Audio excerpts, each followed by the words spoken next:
আকাশে অনেক মেঘ আর বাইরে বৃষ্টি হচ্ছে, তো আজকে আমরা নিচেই রান্না করছি।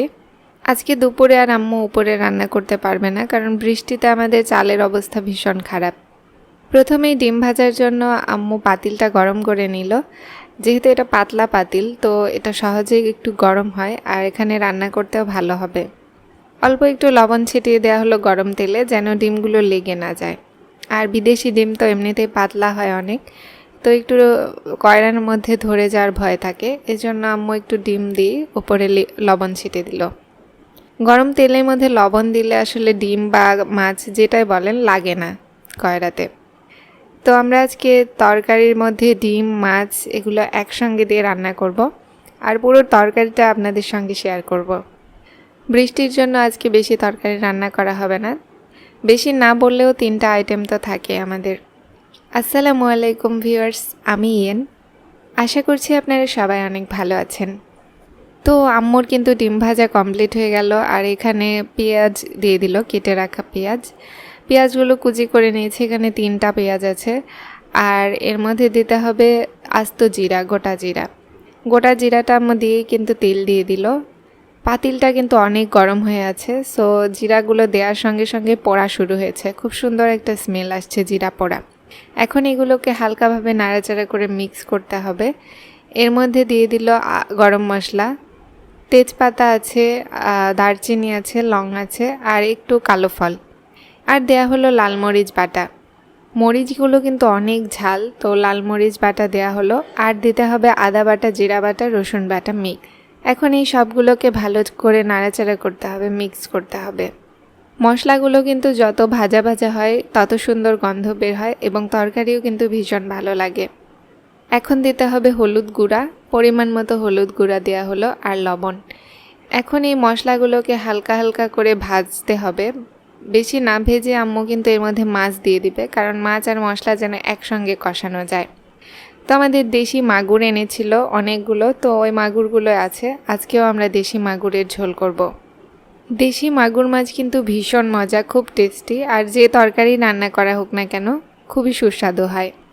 অল্প একটু পানি আম্মু দিয়ে দিল, এই মাছগুলো যেন মশলার সঙ্গে কষে যায় এজন্য।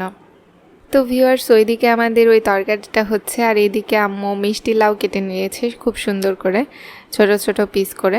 আজকে আমরা মিষ্টি লাউয়ের চচ্চড়ি করব কানচ মাছ দিয়ে। কানচ মাছগুলো কিন্তু ভীষণ সুস্বাদু ছিল এবারের। আর এর মধ্যে দেয়া হলো কাঁচা মরিচ আর কাঁচা পেঁয়াজ। এখন দিতে হবে লাল মরিচের বাটা, লাল মরিচ যেটা ছিল, আর দিতে হবে আদা বাটা, জিরা বাটা, রসুন বাটা মিক্স। আম্মুর হাতের এই চচ্চড়িটা যে কি মজা হয় এটা না বললে বোঝানো যাবে না। আমার জিভেতে এখনই পানি চলে আসছে। তো মিষ্টি লাউয়ের এই চচ্চড়িটা কিন্তু ভীষণ ভীষণ ভীষণ মজা হয়। আর এখানে লবণ আর হলুদ আম্মু দিয়ে দিল। হাতে মাখানো যে কোনো চচ্চড়ি কিন্তু আমার খুবই ভালো লাগে। হাতের মধ্যে কি যেন একটা জাদু আছে, হাত দিলেই সেই তরকারিটা ভালো হয়। তো এই তরকারিটা এদিকে মাখাচ্ছে, আর ওইদিকে আমাদের ওই তরকারিতে বলক চলে এসেছে। এই যে ভিউয়ার্স, আমাদের মাছগুলো কিন্তু কষানো শেষ। এর মধ্যে দেয়া হলো সিদ্ধ করে ছিলে রাখা আলু আর কাঁচামরিচ। আজকে ডিম, আলু আর মাছ কিন্তু একসঙ্গে রান্না করা হবে। ডিম, আলু, মাছ একসঙ্গে রান্না করলে কিন্তু ভীষণ মজা লাগে। অনেকে বলতে পারেন কি আবিজাবি রান্না করছে, আবিজাবি না, এগুলো আসলেই খুবই মজা লাগে। একবার হলেও দেশি আলু এভাবে দিয়ে ট্রাই করে দেখবেন, খুব মজা লাগবে খেতে।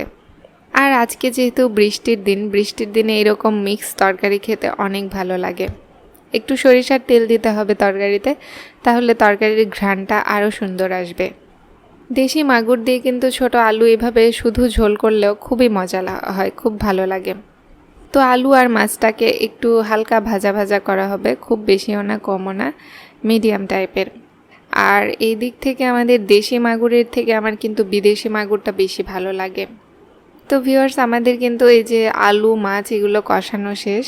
এখন ঝোল দেওয়ার সময় হয়ে গেছে। যতটুকু আমরা আর কি ঝোল রাখবো ততটুকুই, যে যতটুকু ঝোল রাখবেন সে ততটুকুই দিবেন।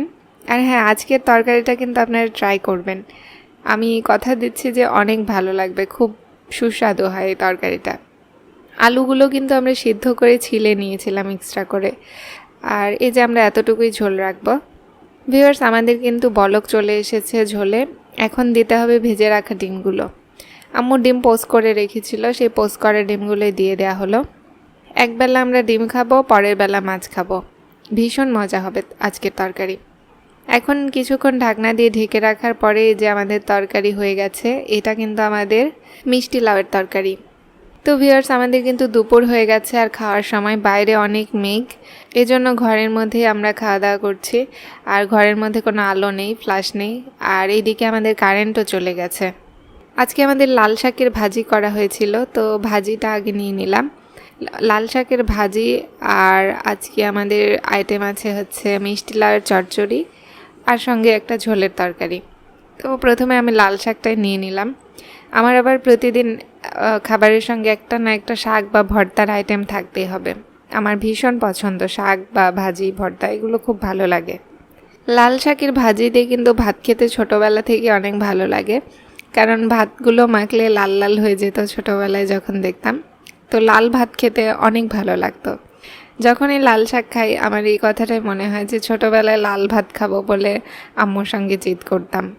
ভিউয়ার্স, আমরা কিন্তু রাতেও আজকে এই তরকারি খাচ্ছি। সঙ্গে আমি পেঁয়াজি নিয়েছি, আর মিষ্টি কুমড়ার তরকারি নিয়েছি, চচ্চড়িটা, আর লাল শাক তো ছিলই। বৃষ্টির দিন, এই জন্য পেঁয়াজি খেতে ইচ্ছা করছিল। তো আম্মুকে বললাম যে আম্মু রাতে আমাদের পেঁয়াজি করো খাবারের আইটেমে। তো এই যে পেঁয়াজি করা হয়েছে, খুব সুন্দর হয়েছে, মজা হয়েছে। আর মিষ্টি লাউয়ের তরকারিটা কি বলবো, আলহামদুলিল্লাহ। এইরকম সুস্বাদু তরকারি পেলে আসলে মাছ মাংসের প্রয়োজন হয় না, এই তরকারিটাই শুধু হলে খাওয়া যাবে। তো ভিউয়ার্স, আপনারা যারা আমার ভিডিও দেখছেন প্রতিদিন, তারা সাবস্ক্রাইব করে আমার পরিবারে জয়েন হয়ে যান। এবং আজকের এই মিষ্টি লাউয়ের তরকারি আর দেশি মাগুরের এই আলু সিদ্ধ করা ঝোলটা কিন্তু অবশ্যই ট্রাই করে আমাকে কমেন্টে জানাবেন। আজকে এখানেই শেষ করছি, আরেকটা ব্লগ নিয়ে আসবো।